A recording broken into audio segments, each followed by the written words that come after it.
Hello everyone, আসসালামু আলাইকুম। আশা করি যে যেখানে বসে ভিডিওটি দেখছেন সবাই ভালো আছেন, সুস্থ আছেন। হাজির হয়ে গেলাম নতুন আরও একটি রেসিপি নিয়ে। আজ আমি আপনাদের সাথে শেয়ার করছি খুবই মজার একটা রেসিপি। আর আমার মনে হয় এই রেসিপিটা ছোট বড় সবারই খুব বেশি পছন্দ হবে। আজ তৈরি করছি একটা ভর্তা রেসিপি। আর এই ভর্তাটা আপনি যেদিন তৈরি করবেন সেদিন যদি আপনি মাংস রান্না করেন তাহলেও কিন্তু মাংস রেখে এই ভর্তাটাই সবাই খাবে, এতটাই মজার এই ভর্তা। তাহলে চলুন কথা না বাড়িয়ে মূল রেসিপিতে যাওয়া যাক। আজ তৈরি করছি চিচিঙ্গা বা কুশি ভর্তা। তো এই জন্য আমি দুইটা কুশি নিয়ে নিয়েছি। এখন আমি একটু চেঁচে উপরের যে হালকা আবরণটা আছে সেটা ফেলে দিব। তারপর হচ্ছে এটাকে ছোট ছোট করে কুচি করে কেটে নেব। আর এই ভর্তাটা যে এতটাই মজার হয়েছিল, আপনারা যদি কেউ না খেয়ে থাকেন অবশ্যই আজকের রেসিপি দেখে ট্রাই করবেন, তাহলে বুঝতে পারবেন যে এটা এতটাই মজার। তো এখন হচ্ছে আমি কুচি কুচি করে কেটে নিচ্ছি, তারপর ধুয়ে নিয়ে ফিরে আসছি। তো ধুয়ে নিয়েছি, আমি একটা কড়াই বসিয়ে দিয়েছি চুলায়। তারপরে আমি সেই কুশিগুলা দিয়ে দিলাম, একটু পানি দিয়ে দিয়েছি সিদ্ধ করার জন্য। এখন হচ্ছে একটু মিশিয়ে দিব, আর এই পর্যায়ে হচ্ছে একটু লবণ দিয়ে দিব। আর এখন হচ্ছে আমি এই সিদ্ধ করার সময় আজকে হলুদ ব্যবহার করব না, কারণ আমি একটা জিনিস দেখেছি, যদি সিদ্ধ করার সময় হলুদ ব্যবহার করি তাহলে কিন্তু এই যে কুশির কালারটা চেঞ্জ হয়ে যায়। ওই জন্য আজকে আমি হলুদটা পরে ব্যবহার করব। কিছুক্ষণ নাড়াচাড়া করলাম, তারপর ঢেকে দিয়েছিলাম। দেখতে পাচ্ছেন যে এটা কিন্তু প্রায় সিদ্ধ হয়ে গিয়েছে, তবে কিছুটা পানি রয়ে গিয়েছে। এখন হচ্ছে এই পানিটাকে আমি শুকিয়ে নিব।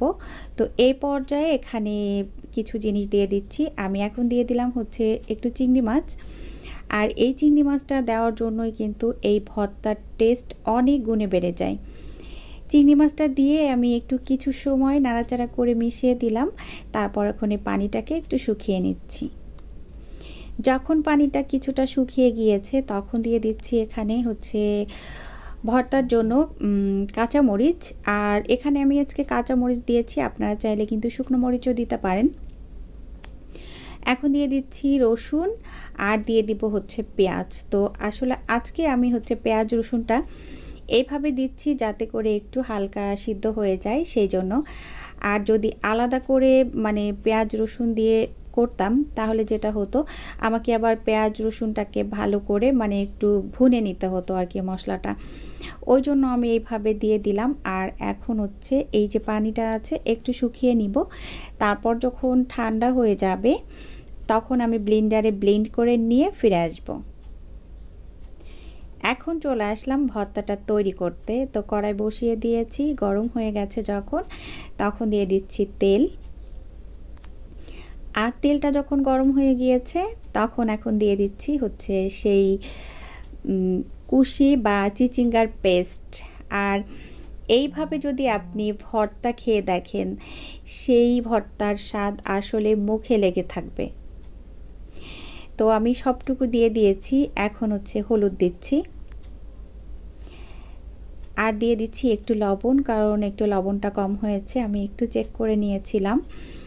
তো এই পর্যায়ে আমি হচ্ছে নাড়াচাড়া করব। আর এই যে পানিটা আছে এই পানিটাকে হচ্ছে শুকিয়ে নিতে হবে। তো এর মধ্যে কিন্তু আর তেমন কিছু দেওয়ার নাই। তো এখন হচ্ছে নাড়াচাড়া করব আর এই পানিটাকে শুকিয়ে নিব।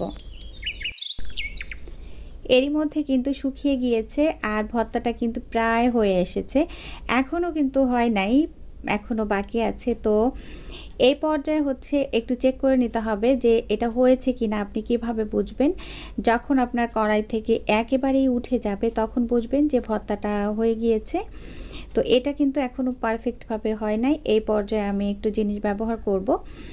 তো আমি কিন্তু আজকে এই ভর্তার মধ্যে কোনো জিরা ব্যবহার করিনি, আপনারা চাইলে কিন্তু প্রথমেই একটু জিরা ব্যবহার করতে পারেন। এখন আমি এই যে একটু ভাজা জিরা গুঁড়া দিয়ে দিচ্ছি, যেহেতু আমি প্রথমে ব্যবহার করিনি ওই জন্য।